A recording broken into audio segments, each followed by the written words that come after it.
Bihari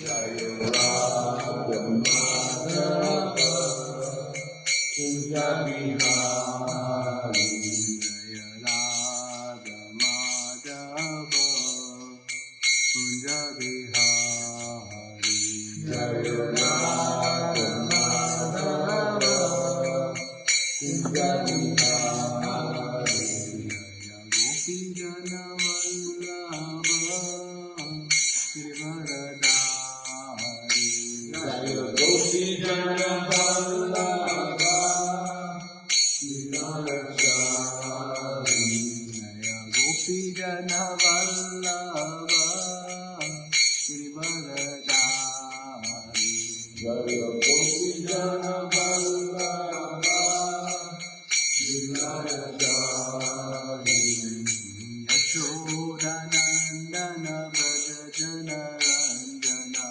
Yashodanandana Braja Jana Yashodanandana Braja Jana Ranjana Yashodanandana Braja Jana Yamuna Tira Vanachari Yamuna Tira Vanachari Yamuna Tira Vanachari Yamuna Tira Vanachari Jaya Radha Madhava Kunja Bihari Jaya Radha Madhava Kunja Bihari Jaya Radha Madhava Kunja Bihari Jaya Radha Madhava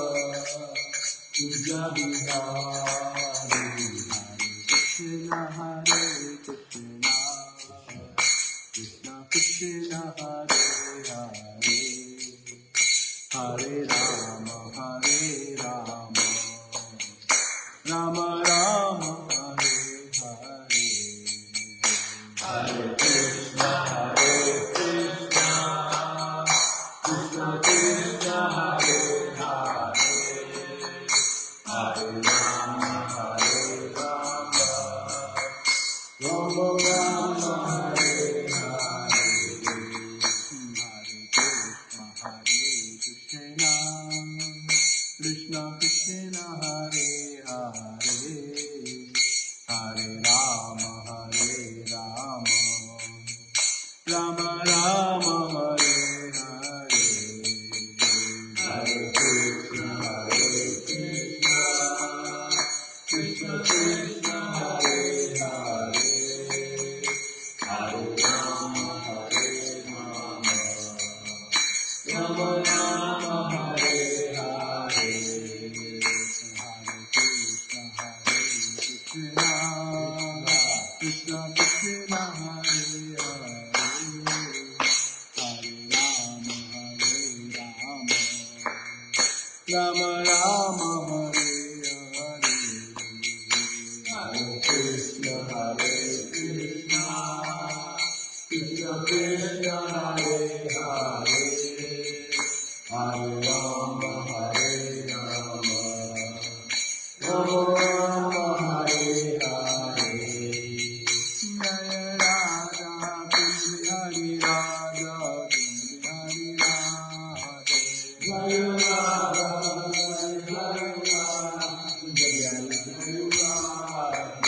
Jaya Radha Jaya Radha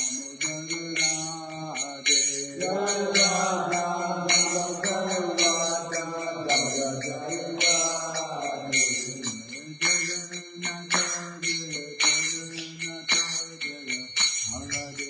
Radha Jaya Jagannath Jaya Jagannath Jaya Balladeva Jaya Subhadra Jaya Srinath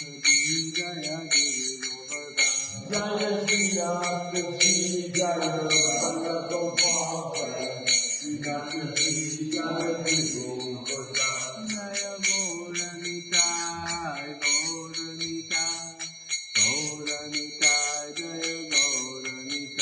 Jaya Golorita, Jaya Golorita, Jaya Golorita, Jaya Golorita.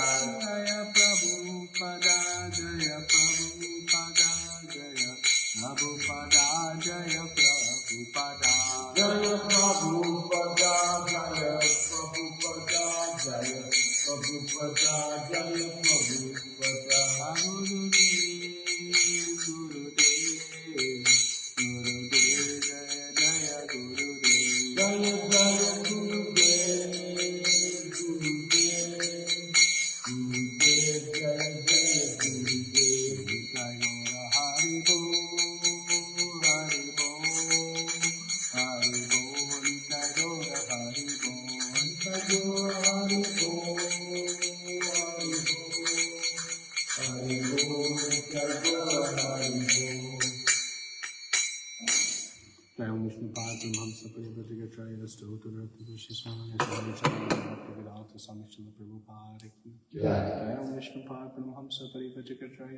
Gurudev,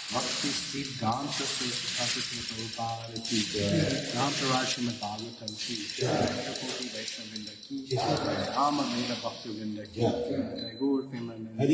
All glories of Samadhi. All glories of Samadhi. Hare Krishna. All glories of Samadhi. Hare Krishna. All glories of Shishi Guru and Gauranga. Om Namo Bhagavate Vasudevaya. Om Namo Bhagavate Vasudevaya. Om Namo Bhagavate Vasudevaya. Om Namo Bhagavate Vasudevaya. Om Namo Bhagavate Vasudevaya. Om Namo Bhagavate Vasudevaya. Narayanam Namaskritya. Narayanam Namaskritya. Naram Chaiva Narottamam. Devim Saraswatim Vyasim. Tato Jayamudiriye. Nasta Prayeshu Vabhadreshu. Nityam Bhagavata Sevaya. Bhagavati Tamashloke. Bhaktir Bhavati Naistiki. Hare Krishna. 27, right? Reading from Grantharaj Shrimadbhagavatam, Canto 1, Chapter 9, text number 27, the passing away of Bhishmadev. Dana Dharma Raja Dharman. Moksha Dharman Vibhagasaha. Stri Dharman Bhagavad Dharman. Samasa Vyasa Yogataha. Dana Dharman Raja Dharman. Moksha Dharman Vibhagasaha. Stri Dharman Bhagavad Dharman. Samasa Vyasa Yogataha. Dana Dharma Raja Dharman. Moksha Dharman Vibhagasaha. Stri Dharman Bhagavad Dharman. Samasa Vyasa Yogataha. One more time, slow, please. One more time, slow. Someone can repeat. One more, very slow, please. Yeah, slow. Dana Dharma Raja Dharman. Dana Dharman Raja Dharman. Moksha Dharman Vibhagasaha. Moksha Dharman Vibhagasaha. Stri Dharman Bhagavad Dharman. Sri Dharman Bhagavad Dharman. Samasa Vyasa Yogataha. Samasya Vyasa Yogata. Dana Dharma Raja Dharman.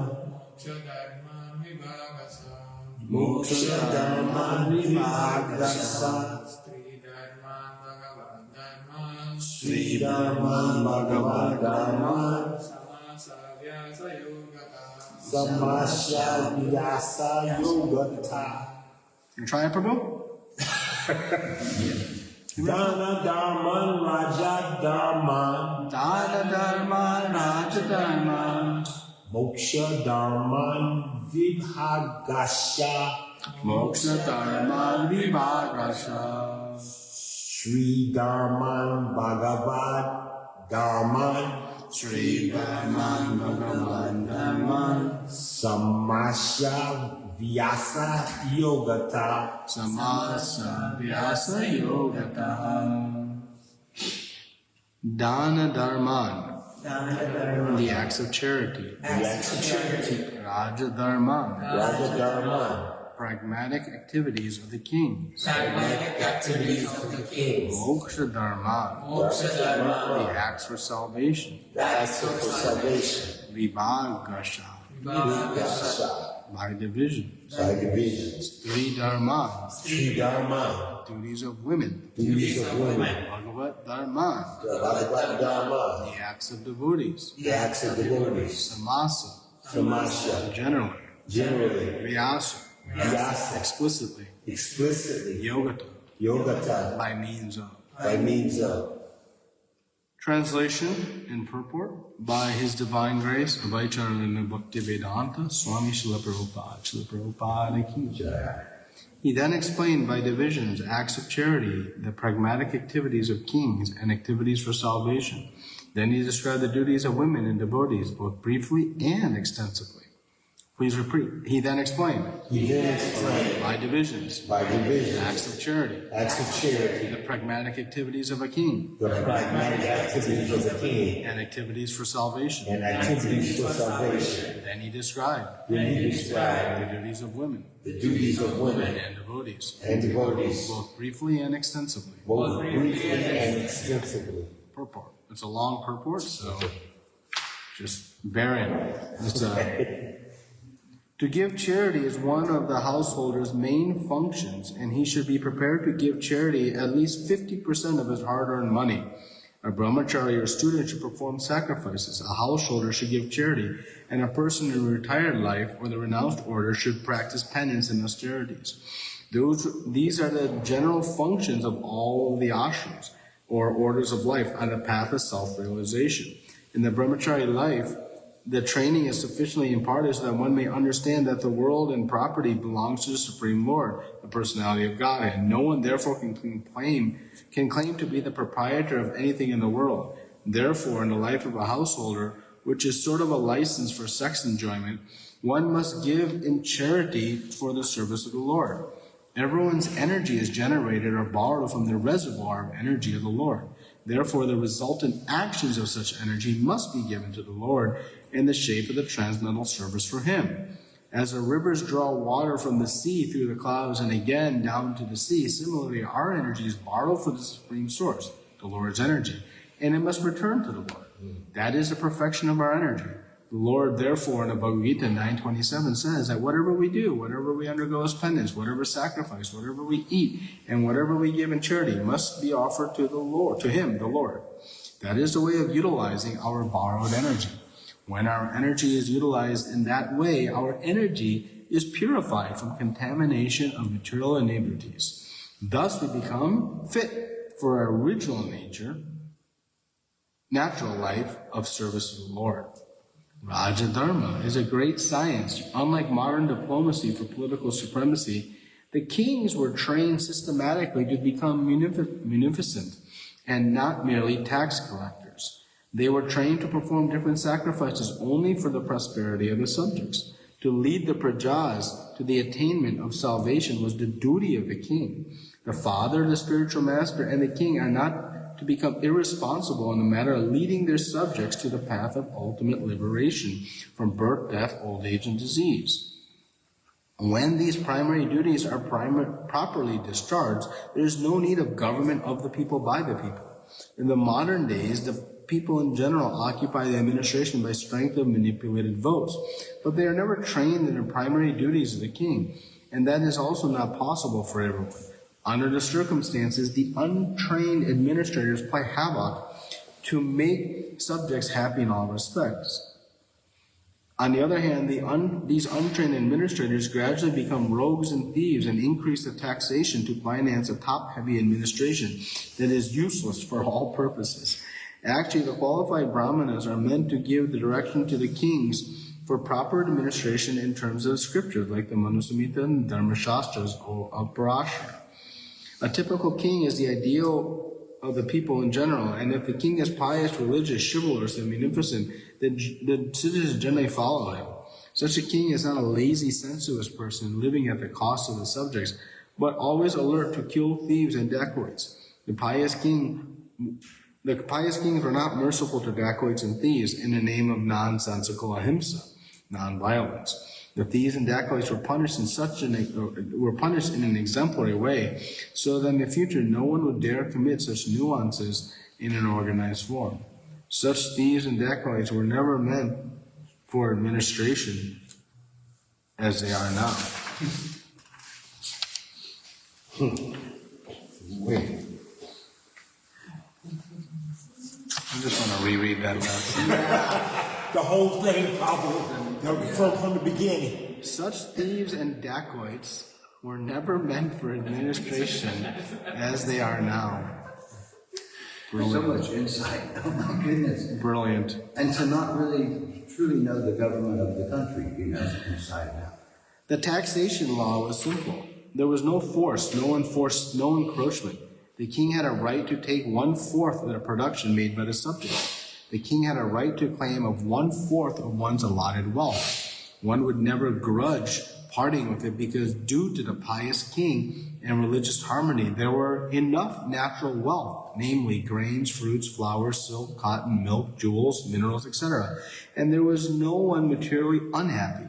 The citizens were rich in agriculture and animal husbandry, and therefore they had enough grains, fruits, and milk without any artificial need of soap and toilets, cinemas, and bars. The king had to see that the reserved energy of humanity was properly utilized. Human energy is meant not exactly for fulfilling animal propensities, but for self-realization. The whole government was specifically designed to fulfill this particular purpose. As such, the king had to select properly the cabinet ministers, but not on the strength of voting background. The ministers and military commanders and even the ordinary soldiers were all selected by personal qualification, and the king had to supervise them properly before they were appointed to their respective posts. The king was especially vigilant to see that tapasvis, or persons who sacrificed everything for disseminating spiritual knowledge, were never disregarded.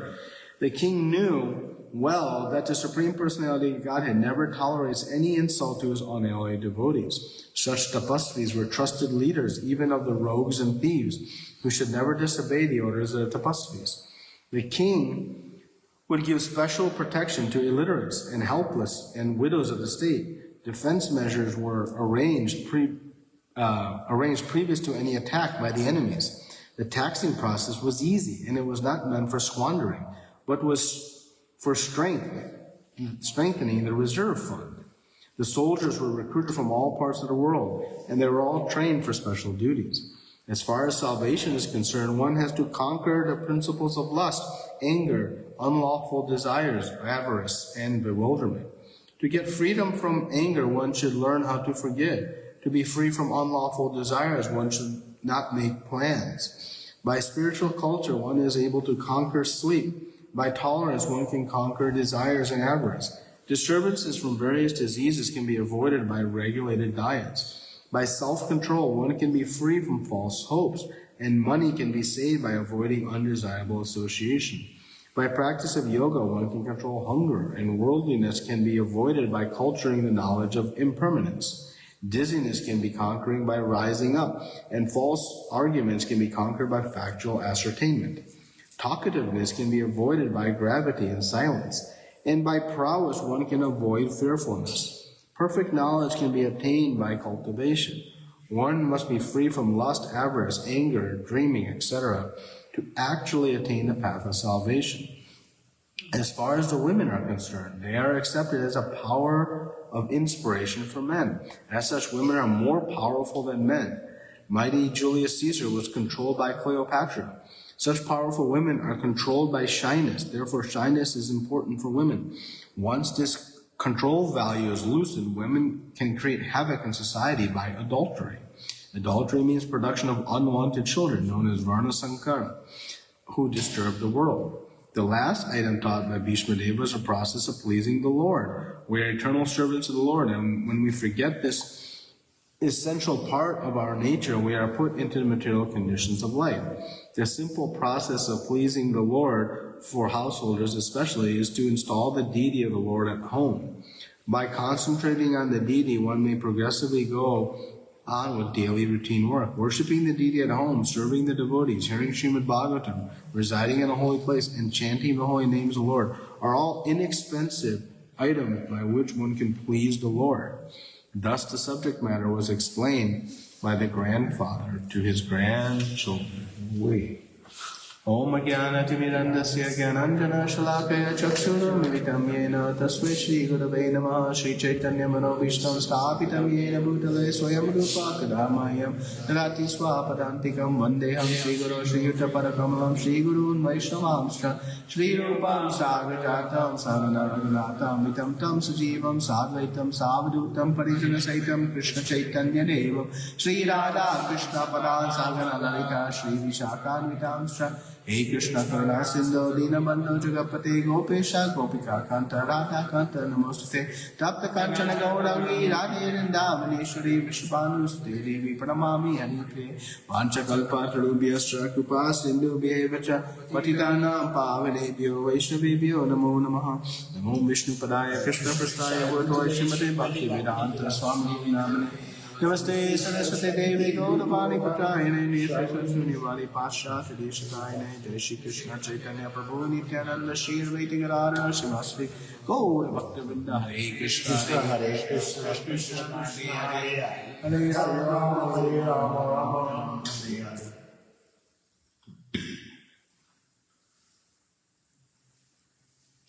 He then explained by divisions of acts of charity the pragmatic activities of king and activities for salvation. Then he described the duties of women and devotees, both briefly and extensively. So, before reading this verse, I was actually thinking how fortunate we are to be able to associate with Grantharaj Shrimadbhagavatam on a daily basis. It's actually the rarest of fortune. Shrimadbhagavatam is such a potent source of knowledge, and it's the creme de la creme. It's the essence of all knowledge. And we have this opportunity on a daily basis to associate and hear from Shrimadbhagavatam, from the perfect voice, Srila Prabhupada, who's presenting it, as it is, with these powerful purports. And literally, that was my meditation before reading the purport.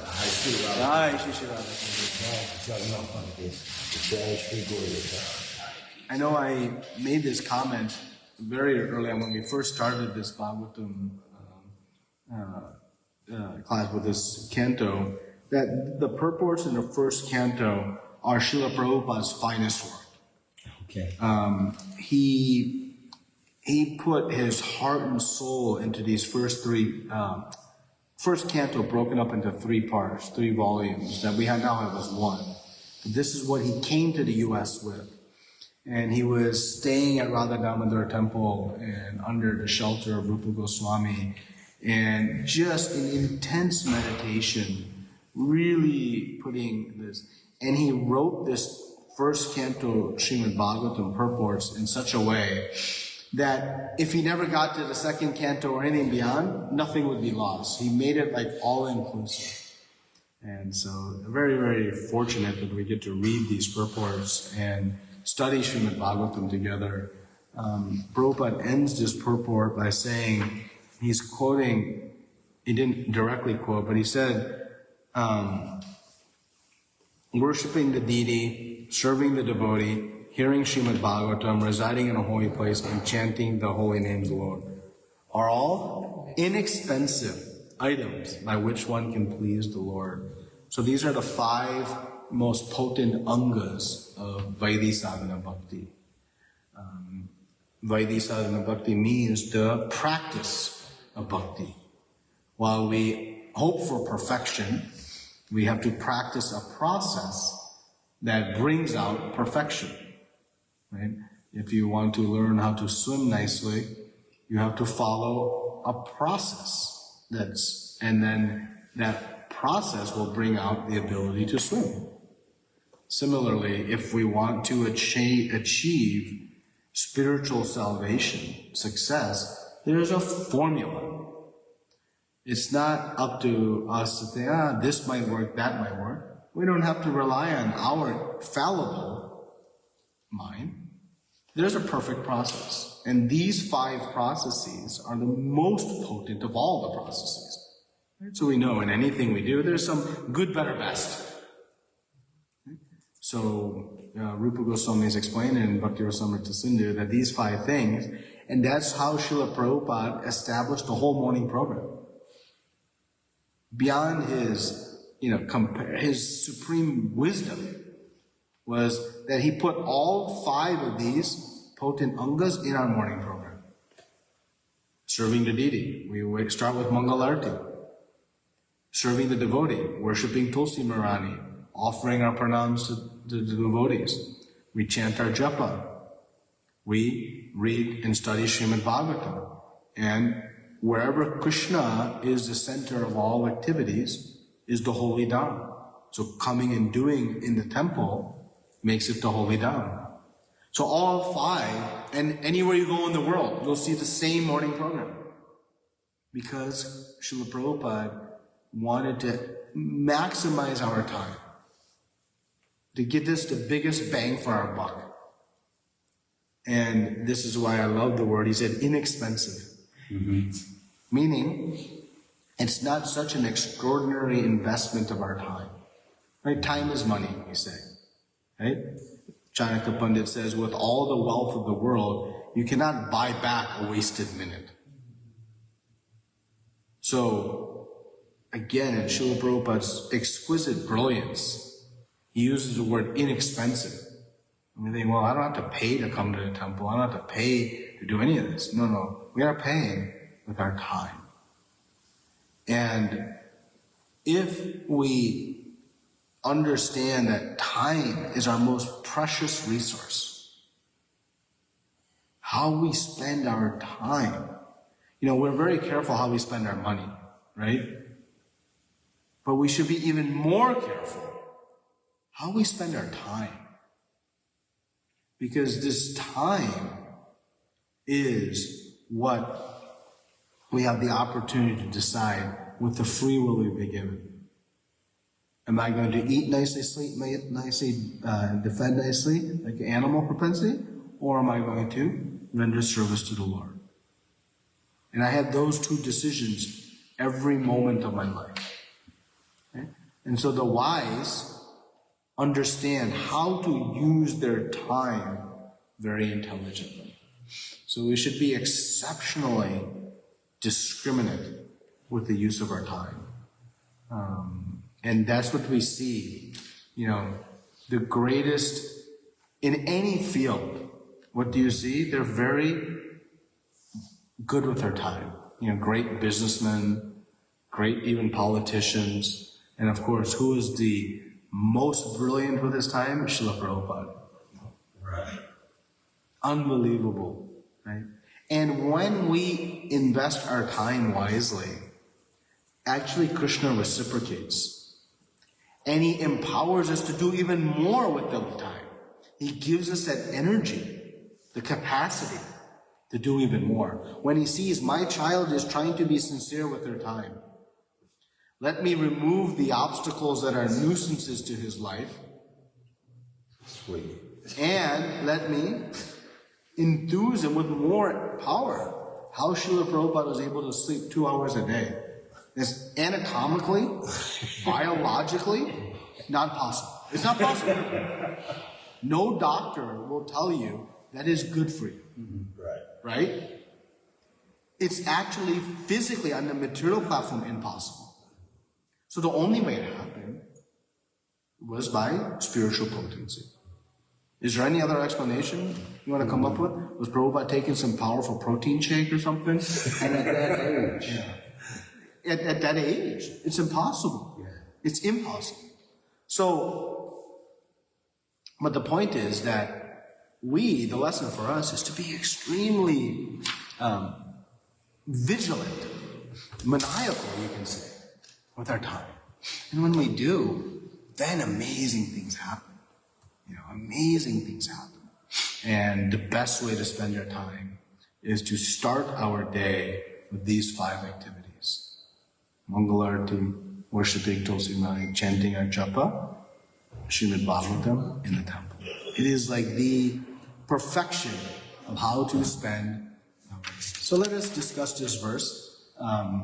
This verse would take us at least to Rajbhog to finish the report, but we'll just cover a few key points in summary. But we see that Bhishma Dev is giving very detailed instructions to Yudhishthira Maharaj on how to rule. And the first thing that Prabhupada talks about is his acts of charity. So there are 4 ashrams in life.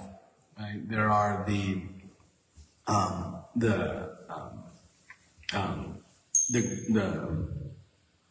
brahmacharis, the grahastas, right? The vanaprasthas, and the sannyasis, right? So of the 4, 1 is in the working state. That's the grahastas. They earn income. They cultivate fields, they produce things, and they generate wealth. The brahmacharis are in school learning. The brahmanas, the sannyasis and vanaprasthas are, the sannyasis are out preaching, and the vanaprasthas are focusing on their retired life. They're focusing on their spiritual journey, right? So the duty of the grahasta is to support the other 3 members of society.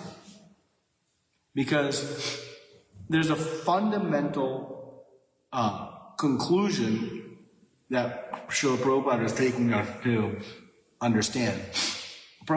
Krishna says in Bhagavad Gita, if you don't sacrifice the fruits of your labor, you're living a life of sin. Oh, what? Oh, I'm doing good things. I'm helping the poor. I'm, caring for the elderly. I'm, not giving any harm to anybody. No. If you don't sacrifice to Krishna, you're living sin.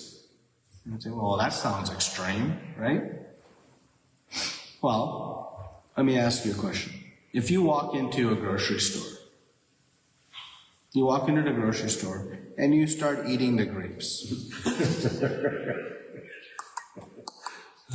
They're sitting there. Anyone will mind? No, it's not correct behavior. No. Not correct behavior? No, it's not correct. They will come after you. Right. So the simple act of eating grapes in the grocery store, they have thousands of grapes. Why can't I have 5 or 7? No. Why? They're not mine. If I want to eat the grapes, I have to pay for them. I have to sacrifice. I have to sacrifice my money on that.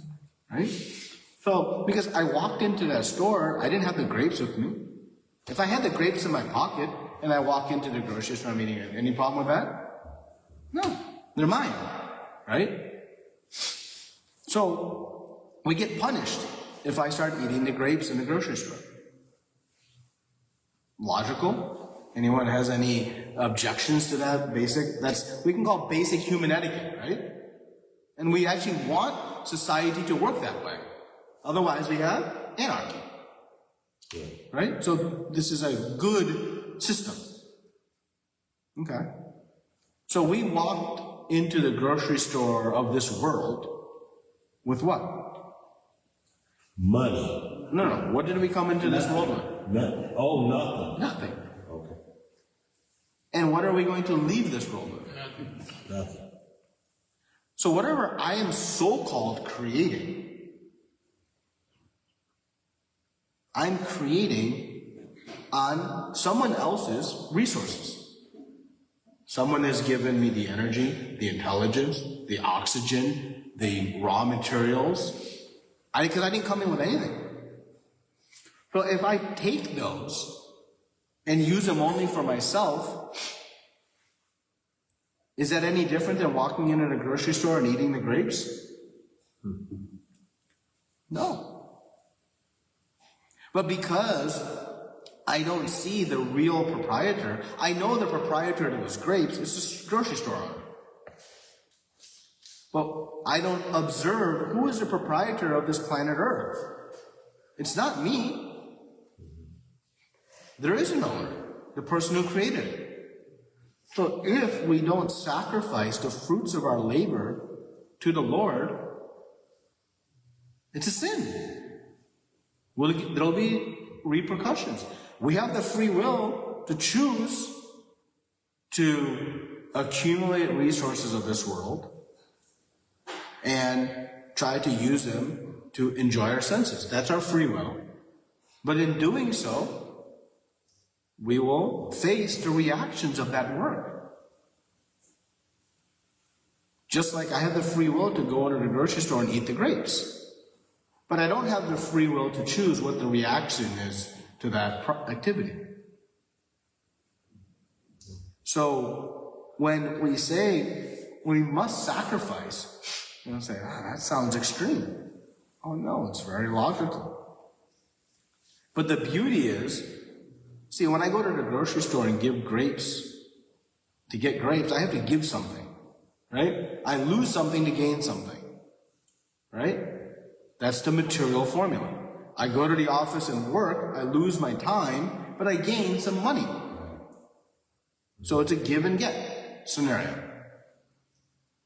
But Krishna's sacrifice scenario is not that. In giving, we also get. When we make the offering and put to the Lord, what do we carry back to the kitchen? Mahaprasad. So, the khichdi that went there is khichdi. Oh, yeah.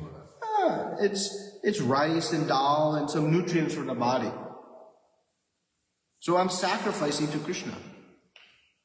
But in this sacrifice, I get back something that is far superior than what I gave. I gave bhoga, khichdi. But what I get back is spiritual power, prasadam, that invigorates the soul. When I gave my money to the shopkeeper, all I got were grapes back. But when I give to Krishna, I get back many times more. And this is the formula that Krishna puts forth. That we have to sacrifice to Krishna because He's the source of all energy. And whatever we are making, we are drawing from Him. But in the act of sacrifice to Krishna, we are the actual beneficiaries. Krishna doesn't need our khichdi. We need that spiritualized khichdi to fuel our body. But what Krishna really wants is our love. So when our Shastra says, as a grihastha, how much charity we should give? 50%. Oh, hey, 50%? Hey, oh, okay. I don't know about that. But think, what is the result of giving 50%? You are going to gain more. Because everything we give to Krishna, we get back many multiples more.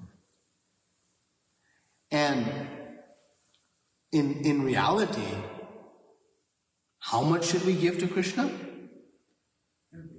100%. Because He's completely maintaining us.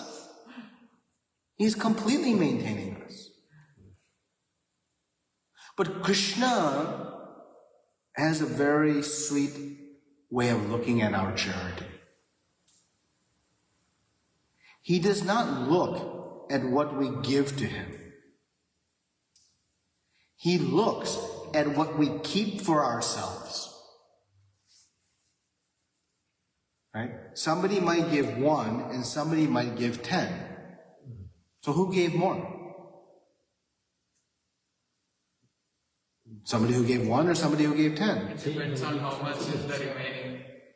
How much is the remaining? If the person giving 1 had 2, and the person who gave 10 had 1,000, now who gave more? So Krishna doesn't look at how we look at things. He looks at, according to the capacity, what it is. And Krishna is very practical. He doesn't say, you come and put all your charity in the hundi and you leave your family neglected. Because who is my family? If I'm in Grahastha life, I have children. Who are those children? They're not my children. They are Krishna's children. I have temporarily become their chaperone. Okay. Right? I may be their father, but who is their father 100 years ago? Who will be their father 100 years from now? Not me. So I'm a temporary father. So my responsibility is to connect them to their eternal father, Krishna.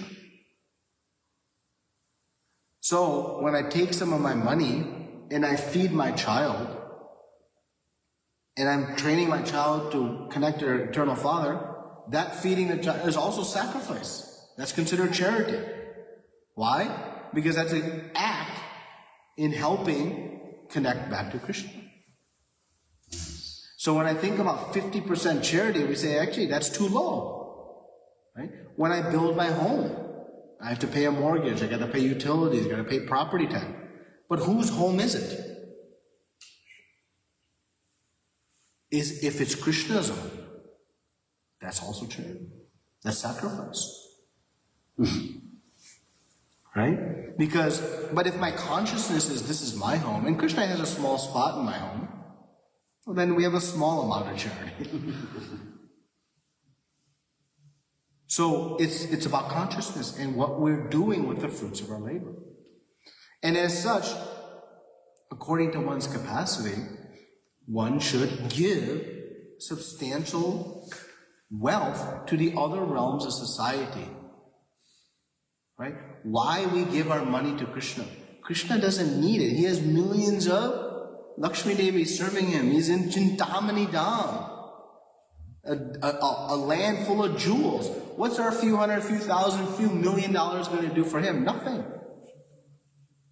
So what is our charity intended for? Expressing our gratitude. To bring all of Krishna's children back home, back to God. That is our charity. We build temples. Why do we build temples? So that more and more community members can come and find purpose of life. We print books and distribute books. We subsidize them through our donations. Why? So that more people can come to this knowledge and find out how to connect back to their home. We distribute prasadam. So our charity is meant to benefit all of Krishna's lost children. So this is the duty of Grahastha. So we're going to be very wise with investing our time. And we're going to be very wise with investing our money. Krishna is very practical. He doesn't say you give me your money and you remain, in an impoverished condition. He says, no, you maintain yourself. And that's why Rupa Goswami gives us a very powerful formula. Atyahara prayasascha. He says you should not overconsume. You consume what is necessary for you. Right? You consume what's not needed. And then whatever's left, we give to Krishna. And the more we give to Krishna, who is the beneficiary? Us. This is charity. Let's talk about kings. We have lots of no kings protests in the world. That's because humanity is stupid. Right. Sorry. I'm just going to say it. Because we don't understand that actually you can see when kings rule according to our Shastra, how perfect society works. Kings, first of all, they don't rule on their own ideas. They rule according to Shastra. The Brahmanical class, the Brahmanas, the ministers, will guide the king according to Shastra how to handle all the different circumstances that are happening. A king will be ruthless with dacoits and thieves, Prabhupada writes. Ruthless. Because we want to inspire that future dacoits should become fearful. Prithu Maharaj, we'll see this in 4th canto, when he would just, they call it twang his bowstring, it would make a sound, ding! When he would just do that, the thieves would run into the forests. They were so scared of just a twang. Forget about string and an arrow. All he had to do was ding! And the thieves would run to the... He was that decisive. At the same time, the kings were extremely soft-hearted. Their position was to maintain society in a way that would fill their treasury? No. So that everybody could practice self-realization. There should be sufficient foodstuffs for everybody. Why? If we are hungry, how we can practice self-realization? There should be sufficient health care for everybody. Why? Because if I'm not, my body is not fit, how my mind will be intelligent, will be able to focus on Krishna? There should be sufficient protection. If I am in fear, how I can practice self-realization? So the duty of the king was to facilitate sufficient resources, sufficient health, sufficient protection. Not that so that everybody can eat, sleep, mate, and defend and live like animals. No. So that everybody can practice self-realization in a peaceful way. This is Varnashram Dharma. This was the king's duty. The king had an obligation to facilitate society. And this is what Yudhishthira Maharaj is hearing. That you're not here to extract the production of your citizens for your own sense enjoyment. Let them work hard. You take 25%, that was a tax rate Prabhupada talked about. And then you enjoy your royal luxuries at the expense of your citizens. No, that's not the position of the king. The position of the king is to take 25% and use it in furthering society. And so when the citizens were living under such a pious king, they happily gave their taxes. Why? Because they knew it would go to good use. In fact, they knew that, hey, the king would spend this money better than I would. I am liable to spend it on some nonsense, but the king will spend it very wisely. And so they would run and give their taxes to the king. There's no IRS, no audits, none of this garbage. Nobody cheated or why? Because the king was so pious that they had so much faith. It wasn't blind faith. It was experiential faith. So this is the duty of the king, to live such a truthful and pious way as a leader that your citizens are lining up outside the palace to give you taxes. You don't have to go out and collect. There's no tax collectors. But is that what we see today? So these kind of kings, when they rule this way, do you need any election? No. No. That's why Prabhupada writes, this idea of government of the people, by the people, is a result of impious kings. The impious monarchs that we see in our history books, they were the reason the whole monarchy system failed. Because they were not ruling according to this injunction. They were ruling according to their own sense of power accumulation. Remember, Yudhishthira Maharaj did not want to be king. That's what makes him the best leader.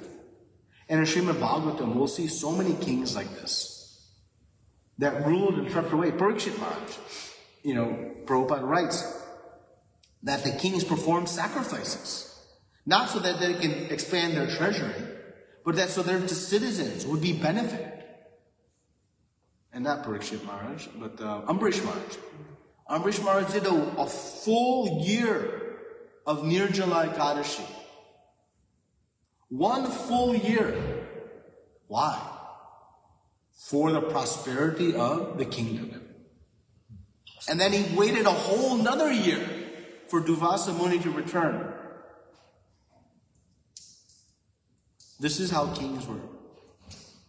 Kings were very tapasvis. They were doing great austerity. But they're also very powerful.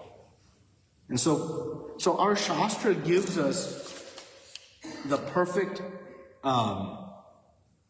perfect formula for how to structure society. Right? So Shastra is not just about, these, come and chant and be happy. It gives us exactly how to structure what could be more practical than these 3 or 4 paragraphs we read. How many of us would like to live in a community that was governed this way? We all would. The problem is we don't have qualified leaders who can lead like this. We have, what did Prabhupada say? Dacoits and thieves. So our dacoits and thieves are ruling society. It doesn't matter whether you're a liberal, a conservative, or an independent, and it makes no matter. They're all dacoits and thieves. Why? Because none of them are sacrificing to Krishna. Just as you eat grapes from the grocery store, you're a thief. If you take, the Lord's resources for your own enjoyment, we are a thief. So when Prabhupada says there are dacoits and thieves, that's not being critical. That's being descriptive. Next point Prabhupada makes is salvation. Salvation, freedom from all these difficulties, birth, death, old age, disease, anger, health issues, all these issues. There's one solution. Radha Kunj Vihari. That's it. And that can be practically experienced. Otherwise, we'll continue spending our life finding a different solution. And we've spent our whole life looking for solutions on this. Our whole life. And we haven't found it. But when we say Radha Kunj Vihari, they say, that's nice. But not really. Let me go out and keep searching in a place I haven't found it, because next year I'll find it. Whatever years you're in this life, I'm 50 years old. 50 years I've been looking everywhere, I haven't found it. But tomorrow I'll find it outside. Okay. No. That's the definition of insanity. What is insanity? Doing the same thing over and expecting a different result. That's insanity. So I've already done this, and all I've found is misery. So try it. Prabhupada said, you've spent millions of lifetimes not thinking of Krishna. Try it one lifetime, and you see. Okay. Okay, one lifetime? How about 1 year? 1 month? 1 day? Something. Women class. Who's superior, women or men? Women got to because they make babies. Got to. There will be no children. They are, as far as women are concerned, they are accepted as a power of inspiration for men. As such, women are more powerful than men. Women are more powerful than men, yes. Look around, This is, again, very practical and also very tangible. You know, we live in a society that is so confused and completely illiterate. You know, this idea of equality is actually shastrically based. We don't understand what equality means. We don't have equality in our Varnashram Dharma, right? What a Shudra, Vaishya, Kshatriya, Brahmana does is they're all different. But they're equality in importance, in position. But they're not equal in what they do. The head doesn't do the same thing that the legs do. The legs doesn't do the same things that the arms do. So there's functions in society. We have functions amongst the ashrams. We talked about it. There are functions between the genders. Why is that such a controversial topic? There are functions where even scientists will tell you we're genetically predisposed to certain natures, certain qualities, certain characteristics based on your gender. We've gotten so confused we can't even define gender now. True. I know this is controversial, and probably some people will not like it, but the reality is we've gotten so confused that we can't even define it. There are 8 billion people in the world, right? All 8 billion of them were born from women. And how many were born from men?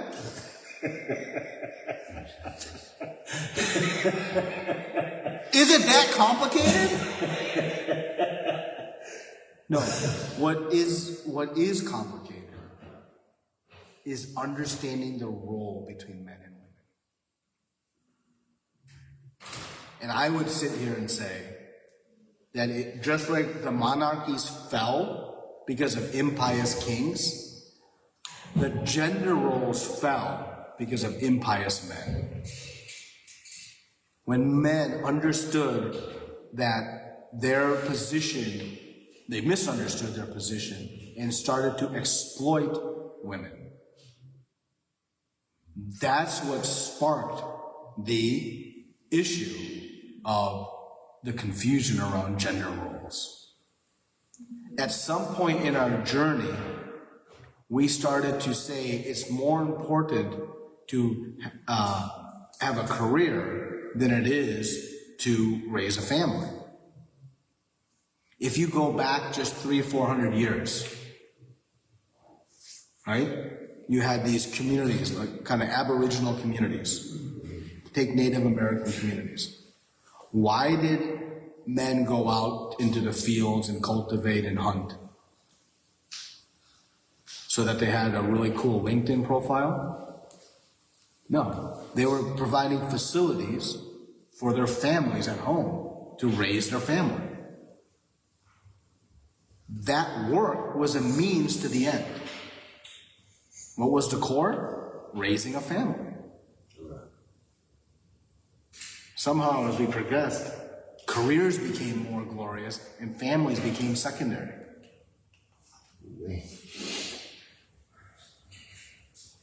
But that's the confusion.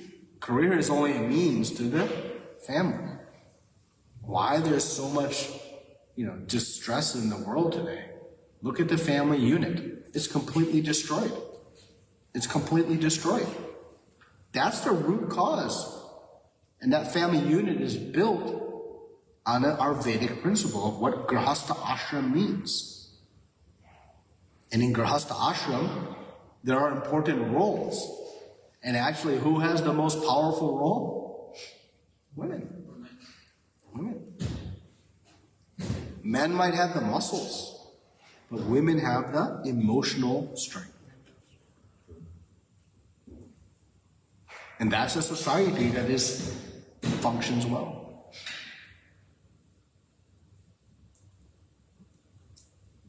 I'm done getting myself in trouble. Grantharaya Shrimadbhagavatam ki, Srila Prabhupada ki.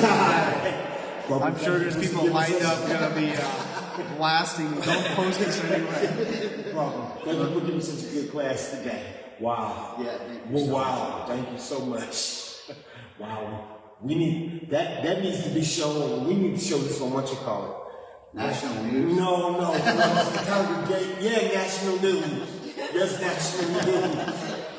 Like to the whole congregation. I'll be arrested and thrown in jail. For telling truth.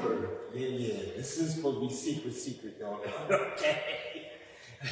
How do you know? Wow.